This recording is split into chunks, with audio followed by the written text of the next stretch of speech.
दोस्तों लत चाहे किसी भी चीज की हो, लत बुरी ही होती है। जिस व्यक्ति को संबंध बनाने की लत लग जाती है, ऐसे व्यक्ति के सोचने और समझने की शक्ति बिल्कुल खत्म हो जाती है। ऐसा इंसान सिर्फ अपनी लत को पूरा करने के चक्कर में ही लगा रहता है।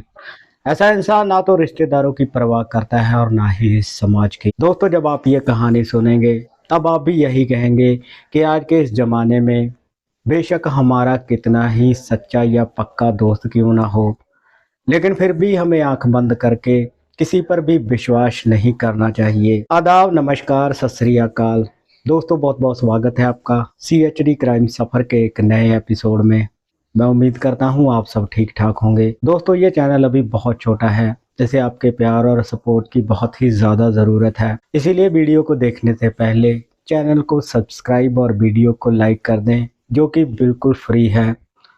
दोस्तों आज जिस सच्ची घटना के बारे में मैं आपको बताने जा रहा हूँ, वो घटना महाराष्ट्र के औरंगाबाद की है। औरंगाबाद में ही एक महिला रहती है जिसका नाम है उर्मिला रावत। उर्मिला रावत की उम्र है लगभग 45 साल। उर्मिला रावत के टोटल 2 बच्चे हैं, जिनमें एक बेटा आलोक और एक बेटी प्रीति है। आलोक जिसकी उम्र है लगभग 28 साल और प्रीति की उम्र है लगभग 22 साल। उर्मिला के पति की मौत कुछ साल पहले ही हो चुकी है।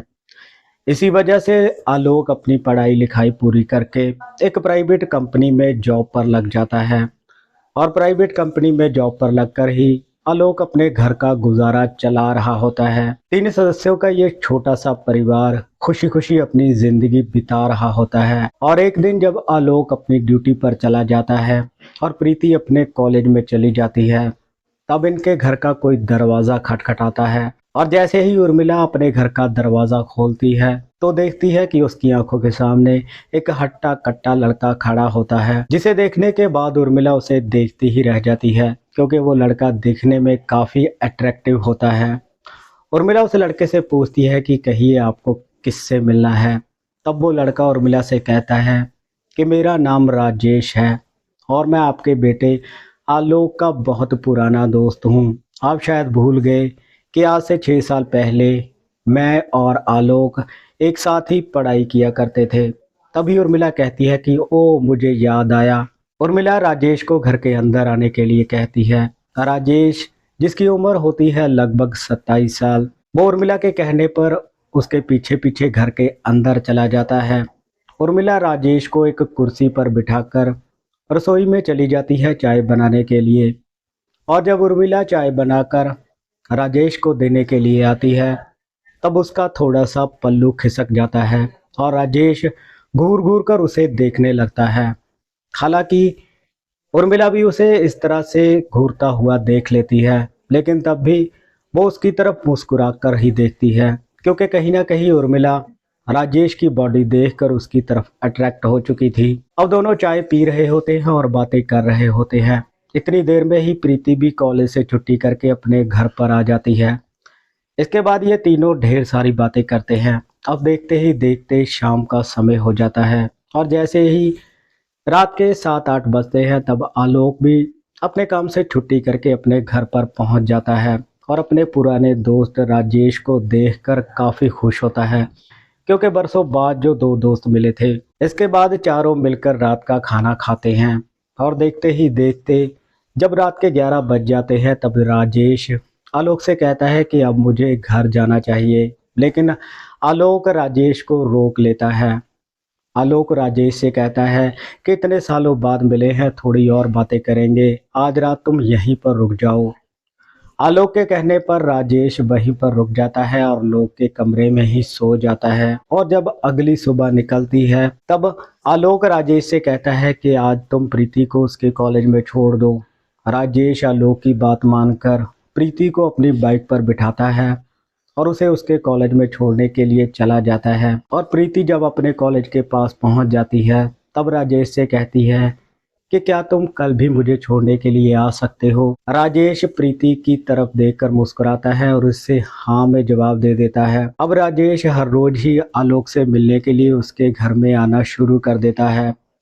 दरअसल आलोक को शराब पीने की लत लगी हुई थी। इसी वजह से जब शाम को दोनों छत पर बैठकर शराब पी रहे होते हैं, तभी आलोक राजेश से कहता है कि नीचे कमरे में जाओ, वहां पर मेरा सिगरेट का पैकेट पड़ा है, वो उठाकर लेकर आओ। आलोक की बात मानकर राजेश जब छत से नीचे उतर कर आता है तब देखता है कि आलोक की माँ उर्मिला कपड़े बदल रही होती है।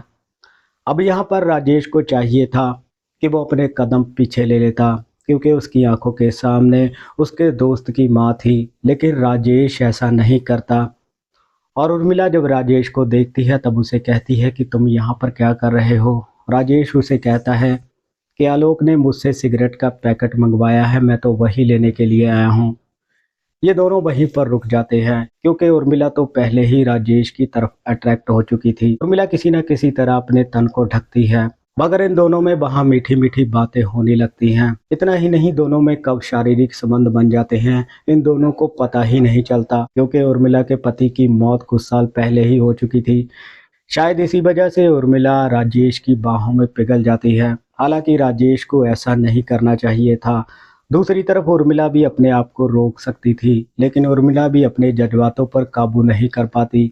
इन दोनों में संबंध बन जाते हैं। और जब आलोक देखता है कि राजेश को 15 से 20 मिनट हो चुके हैं, सिगरेट लेने के लिए गया था लेकिन अभी तक नहीं आया, तब आलोक राजेश को आवाज़ लगाता है कि तुम कहाँ पर रह गए।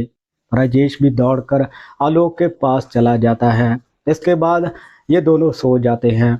और जैसे ही अगले दिन की सुबह निकलती है तब आलोक राजेश से कहता है कि आज भी तुम प्रीति को उसके कॉलेज में छोड़ दो। राजेश अपनी बाइक पर प्रीति को बिठाता है और उसे उसके कॉलेज में छोड़ने के लिए चला जाता है।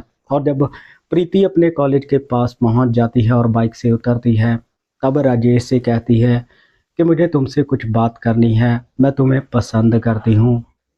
राजेश उसकी बात सुनकर मुस्कुरा देता है और उसे कहता है कि हाँ, मैं भी तुम्हें पसंद करता हूँ। इसके बाद राजेश प्रीति के साथ भी संबंध बनाने लगता है। अब आप यहाँ पर देखिए कि राजेश माँ और बेटी दोनों के साथ ही संबंध बना रहा था। उसे जब भी मौका मिलता था तब वो माँ के साथ संबंध बनाता था या फिर बेटी के साथ संबंध बनाता था। लेकिन एक दिन जब आलोक शराब के नशे में धुत हो जाता है और राजेश आलोक के कमरे से निकलकर उर्मिला के कमरे में चला जाता है उसके साथ संबंध बनाने के लिए, तभी प्रीति इन दोनों को संबंध बनाते हुए देख लेती है। लेकिन प्रीति उस समय इन दोनों से कुछ भी नहीं कहती। लेकिन अगले दिन प्रीति राजेश से कहती है कि तुम तो माँ और बेटी दोनों के साथ ही संबंध बना रहे हो। मैंने तो सोचा था तुम्हारे साथ शादी करूंगी, मगर तुम तो शादी के लायक ही नहीं हो। इन दोनों में इस बात को लेकर बहस भी हो जाती है। लेकिन बात यहाँ पर आई गई हो जाती है। प्रीति ना तो इसके बारे में अपने भाई से बात करती है और ना ही अपनी माँ से। लेकिन जब एक दिन रात के समय राजेश उर्मिला के पास जाकर संबंध बना रहा होता है तभी प्रीति इन दोनों को देख लेती है और प्रीति चुपके से अपने भाई आलोक के पास जाकर उसे सब कुछ बता देती है। आलोक गुस्से में पागल होकर, क्योंकि एक तो उसे शराब का नशा होता है और दूसरा गुस्से में आकर आलोक अपने चेहरे पर एक मास्क पहन लेता है। मास्क पहनने के बाद आलोक एक लोहे की रॉड उठा लेता है और राजेश के पास जाकर, इससे पहले कि राजेश उससे कुछ पूछ पाता, आलोक उसके सर पर रॉड से ताबड़तोड़ वार कर देता है, जिसकी वजह से घटनास्थल पर ही राजेश की मौत हो जाती है। राजेश की मौत होने के बाद ये तीनों अभी सोच ही रहे होते हैं कि इस लाश का क्या करेंगे।